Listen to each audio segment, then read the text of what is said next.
So, I played the Callisto Protocol, and I saw the reviews. I decided to go in with an open mind like I did for Gotham Knights. So, let's dig into this. This game starts you off with a man that goes by the name of Jacob Lee, and next to him is his partner, Max Barrow, who are contract freight transporters working for the United Jupiter Company. They both have been ferrying shipments of unlabeled, volatile cargo between Europa and a place called Black Iron Prison, on top of a place called, you could have guessed it, Jupiter's Callisto. Their latest run promises to be enough money to retire, so they take it. Who wouldn't? But their ship, the Gore, is boarded by a group who is purportedly responsible for numerous terrorist attacks on civilians. A struggle happens and the ship is forced to crash land back on the Callisto's surface, which we see ends up killing our good friend Max, leaving Jacob and a group leader from a terrorist group called Danny Nakamura as the only survivors. Both are recovered and taken back to the Black Iron Prison by the guard known as Leon Ferris, as they are imprisoned into the deadly Black Iron Prison on Callisto. Let's dig into this. The gameplay is pretty simple. You dodge with the left analog stick, left or right, and use the back right trigger to swing your weapon. It's not the best of combat, but it's fun and it's simple. It never seemed to bore me through my playthrough, and what's cool is over time, you get to upgrade your melee weapon using the Callisto credits. And man, does it feel good to just beat down on these enemies. It feels like you are fighting for your life as you just swing at them aggressively. Over time, you also get many weapons in this game, which will definitely help throughout, but this game is a survival game, so it's pretty hard trying to switch guns while fighting. And I'll tell you why. The gun can turn into a pistol or shotgun. It's detachable, and that is why it takes so long, but you do get guns where you'll not need to detach so often and attach parts to change the gun. I like the idea of a gun that can detach and turn into another gun. I like that you cannot just switch guns like a Call of Duty game. It adds onto the survival horror element. The blocking in this game is pretty useless. There's really no point in blocking attacks when you can dodge. There's absolutely no reason to use it when it also damages you slightly. So why not just dodge instead of block? I find that a big flaw there. These zombie-like things are called Biophages, which are mutated humans, and you learn of this quickly in the beginning of the game when you get out of your prison cell. There's many enemies in this game too, such as the Bloodworm,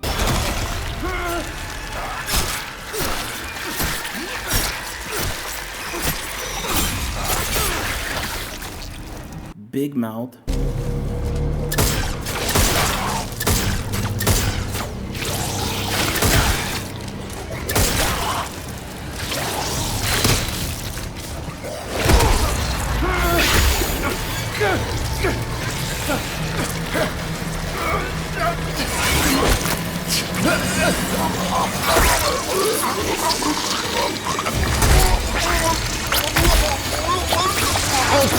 Parasite, the Blind, and many more, including this big bastard.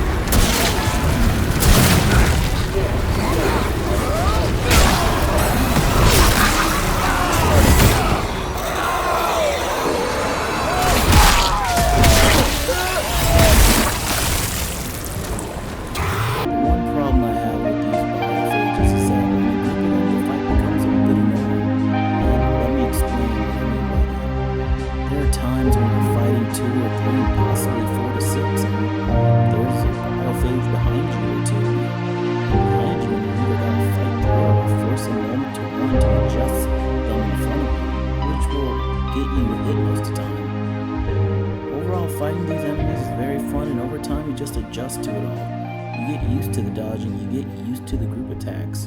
Even though they are a bit annoying, it reminds me of the God of War, not Ragnarok, well, I could say Ragnarok.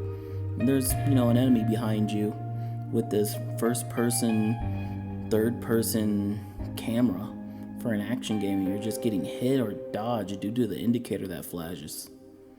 I also wish there was more of a difference between these biophages. Most are practically similar for most part.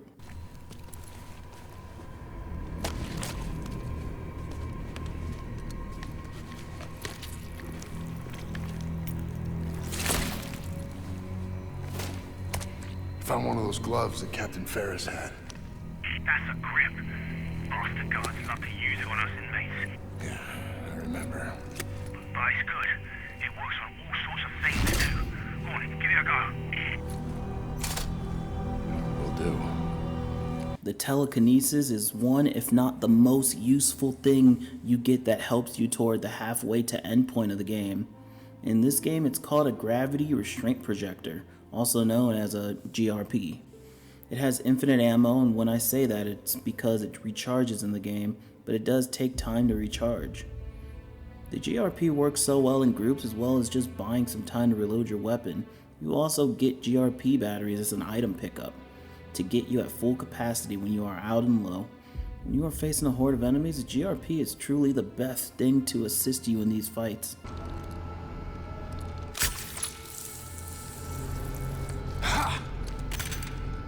This is the healing item for Callisto. It's a good amount of health you get back, as you can see, but the animation, the time it takes, it's pretty slow.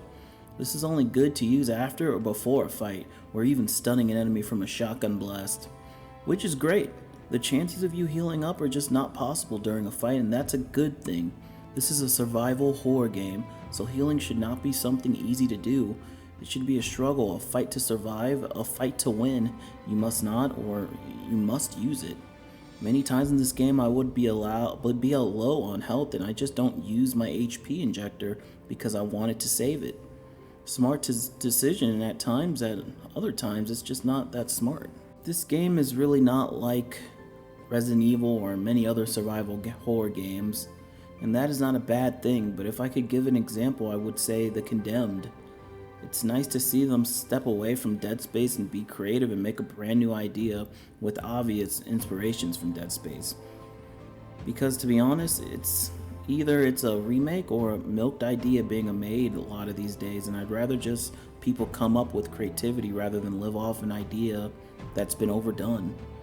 This game does have a low inventory amount at the beginning of the game and midpoint, but near the end you have maxed out inventory where you will have enough space for a lot of ammo and or HP injectors. Midpoint of the game, it never felt like I was going to run out of ammo, and it never gave me that feeling throughout midway to end game that I was in deep trouble because I had so many different types of ammo. This is a linear survival horror game, and when I mean linear, it is linear.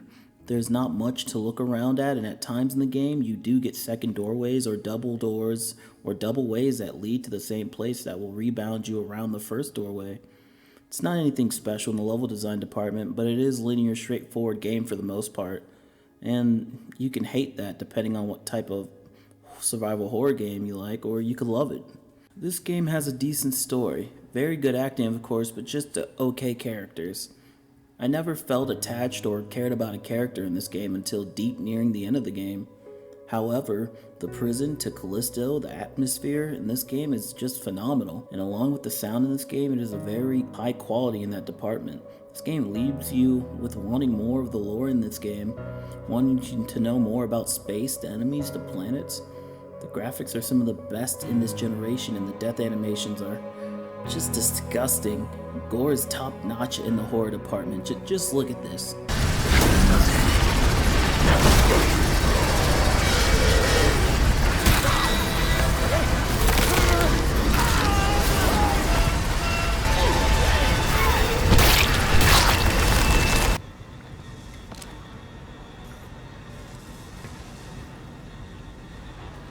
Whoa. Wasn't that something?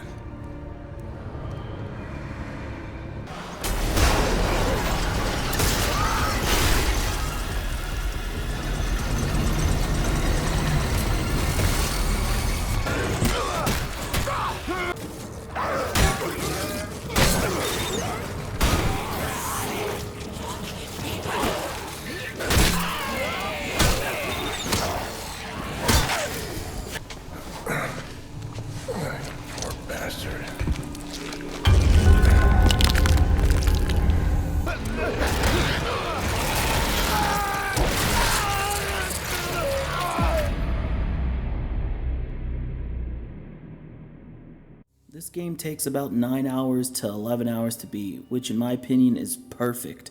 A lot of games are too long in my opinion, and taking 30 to 40 hours to beat games without doing side quests is tiring and overdone with tons of filler bullshit. I like that this game does not waste my time. I like that it values my time. This game left me with some good impressions. The reviewers made me think this game was something along the lines of Assassin's Creed Unity, but instead I went in with an open mind like everyone should, and I came out with a good experience. This game is of course not perfect. It has problems that I hope can be fixed in its future DLC, because the idea, the potential, it's right there, and I want to see how they can make it better. But overall, I found this game really enjoyable. Immersive as hell and a fun ride through the horrors of Callisto, or should I say the Black Iron Prison. The combat of survival, the gruesome biophages, and the secrets of Callisto from above, it all brought me back to simpler gaming like in the 2000s survival horror games like The Suffering.